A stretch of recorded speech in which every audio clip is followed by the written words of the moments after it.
Hello दोस्तों, स्वागत है आपका अपने यूट्यूब चैनल रेलवे अपडेट में। देखिए दोस्तों, एक आरटीआई का रिप्लाई आया है जिसमें आपका ग्रुप डी की एजुकेशन क्वालिफिकेशन है उसके बारे में बताया गया है। एक्चुअली ग्रुप डी नहीं रही है, अब उसको ग्रुप सी में कर दिया है जो लेवल 1 की आपकी पोस्ट है। तो चलिए दोस्तों, एक बार देख लेते हैं क्या उसके अंदर रिप्लाई आया है और आपकी जो एजुकेशन क्वालिफिकेशन है वो क्या रहेगी। अगर आप हमारे चैनल पर नए हैं तो चैनल को सब्सक्राइब कर लीजिएगा दोस्तों, क्योंकि लेटेस्ट अपडेट आपको यहाँ पे मिलती रहेगी। चलिए वीडियो को शुरू करते हैं। देखिए दोस्तों, जैसा कि आप लोग ये देख सकते हैं, आपका जो आरटीआई है उसका ये रिप्लाई आया हुआ है। और इसमें देखो, जो कैंडिडेट ने अप्लाई किया था ये वो 4 अक्टूबर को अप्लाई किया था। ठीक है ना, यानी कि 4 अक्टूबर को इसने ऑनलाइन आरटीआई लगाया था और इन्होंने देखो 10 तारीख तक इसका रिप्लाई दे दिया है। देखिए यहाँ पे कैंडिडेट के द्वारा पूछे गए जो क्वेश्चंस है वो 3 क्वेश्चन है, जिसमें पहला क्वेश्चन आपका है कि what is the minimum education qualification for level 1 earthwise group D for open market recruitments revert back in details. यानी कहने का मतलब है कि जो ओपन लाइन से आपकी लेवल 1 की पोस्ट है, जो कि ग्रुप डी की नहीं है एक्चुअली में, अभी ग्रुप सी की कर दिए हैं इसको। ठीक ना, ग्रुप सी में ही डाल दिए हैं लेवल 1 की पोस्ट में। तो इसकी जो ओपन क्वार्टर से आपकी जो वैकेंसी आती है उसकी मिनिमम एजुकेशन क्वालिफिकेशन क्या है। दूसरा क्वेश्चन है, in level 1 group D what is the education qualification for technical department. यानी कि दूसरा क्वेश्चन इन्होंने पूछा है कि जो टेक्निकल डिपार्टमेंट है, जैसे कि आपका सिविल इंजीनियर है, मैकेनिकल है, इलेक्ट्रिकल है, एसएनटी डिपार्टमेंट है, इनमें जो आपकी एजुकेशन क्वालिफिकेशन रहेगी वो क्या रहेगी। और तीसरा एंड लास्ट क्वेश्चन है, how many vacant post in group D all over Indian railway as on आपका जो 25 सितंबर है 2024 तक। यानी कि कहने का मतलब है कि आपका जो ऑल ओवर इंडिया के अंदर ग्रुप डी की जो लेवल 1 की वैकेंसी है वो टोटल कितनी पोस्टें हैं अभी वैकेंट है 25/9/2024 तक। तो ये 3 प्रकार के क्वेश्चन इन्होंने पूछा है और आरटीआई का ये देखो इन्होंने जो रिप्लाई दिया है वो दिया है।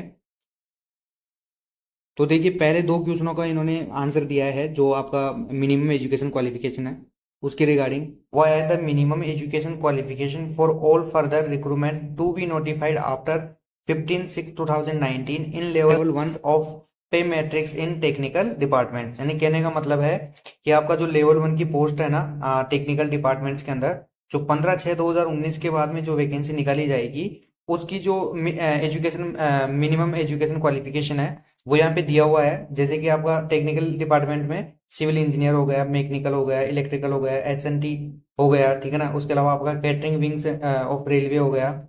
इनमें है ना आपका 10th होगा, यानी कि 10th की जो आपकी मार्कशीट है वो लगेगी। उसके अलावा देखो यहाँ पे बोला है प्लस नेशनल अप्रेंटिसशिप सर्टिफिकेट, यानी कि एनएसी एनएसी सर्टिफिकेट इसमें लगेगा, granted by national council for vocational training.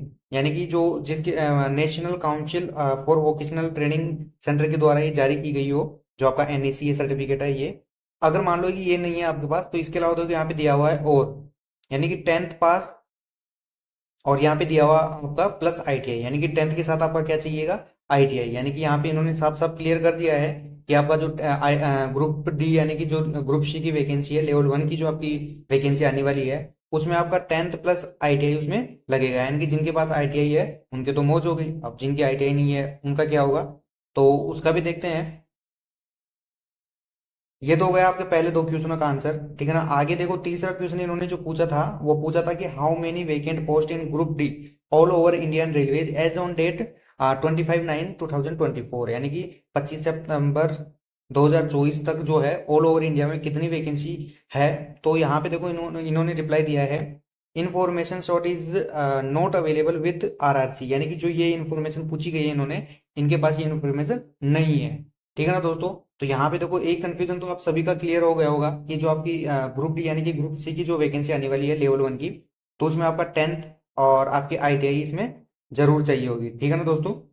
उसके अलावा अब यहाँ पे बहुत सारे दोस्तों का मतलब ये भी क्वेरी होगी कि जो जिनके पास आईटीआई नहीं है तो वो लोग क्या करेंगे। तो देखिए दोस्तों, अभी तो इन्होंने जो आरटीआई में इन्होंने पूछा है ना कि मिनिमम एजुकेशन क्वालिफिकेशन क्या है, वो यहाँ पे दिया हुआ है। आपका जब इसका नोटिफिकेशन आएगा आपका जो ग्रुप डी का, और ये बहुत जल्दी है ना आपको देखने को मिल जाएगा, तो उसमें मे भी यहाँ पे कुछ दिया हुआ हो। वैसे तो यहाँ यहाँ पे इन्होंने क्लियरली बोल दिया है कि आईटीआई के मतलब 10th के साथ आईटीआई चाहिए होगी, ठीक है ना दोस्तों। तो बाकी चीज़ें देखते हैं बाद में अगर कोई नोटिफिकेशन आता है तो। आई होप आपको ये वीडियो पसंद आया होगा। अगर वीडियो पसंद आए तो लाइक कीजिए, शेयर कीजिए, अपने दोस्तों के साथ शेयर कीजिए, और चैनल को अभी तक सब्सक्राइब नहीं किया तो सब्सक्राइब कीजिए। मिलते हैं अगले वीडियो में, धन्यवाद दोस्तों।